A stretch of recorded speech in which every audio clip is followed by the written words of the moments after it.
पांढरकवडा येथे जडीबुटी दिन उत्साहात साजरा। पतंजली योग समिती, पतंजली महिला योग समिती तथा प्रयास ग्रुप पांढरकवडा यांच्या संयुक्त विद्यमाने आयुर्वेदाचार्य आचार्य बालकृष्ण यांच्या जयंतीनिमित्त 4 ऑगस्ट रोजी स्थानिक गोपीनाथ मुंडे सभागृह परिसरात जडीबुटी दिन उत्साहात साजरा करण्यात आला।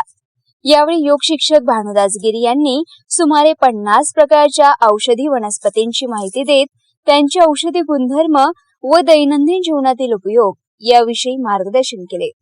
तसेच योग शिक्षक संजय चन्नावार, डॉक्टर किरण माई, वृक्षप्रेमी मदन भाऊ जिड्डेवार, प्रेमराव वखरे आणि डॉक्टर प्रतिभाताई तोडासे यांनी वृक्षारोपण करून पर्यावरण संवर्धनाचे महत्त्व तसेच मानवी जीवनात वृक्षांचे अनन्यसाधारण स्थान याविषयी उपस्थितांना मार्गदर्शन केले। डॉक्टर संजय तोडासे यांनी अवयव दानाविषयी माहिती देत नागरिकांना या सामाजिक उपक्रमात सहभागी होण्याचे आवाहन केले।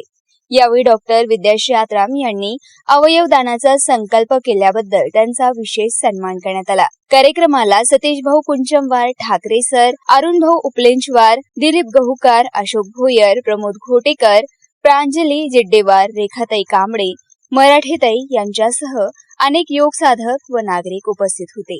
कार्यक्रमाचे सूत्रसंचालन संजय चन्नावार यांनी केले तर सतीश भाऊ कुंचमवार यांनी आभार मानले। मारेगाव वार्ता वाजिद कुरेशी, पांढरकवडा, यवतमाळ।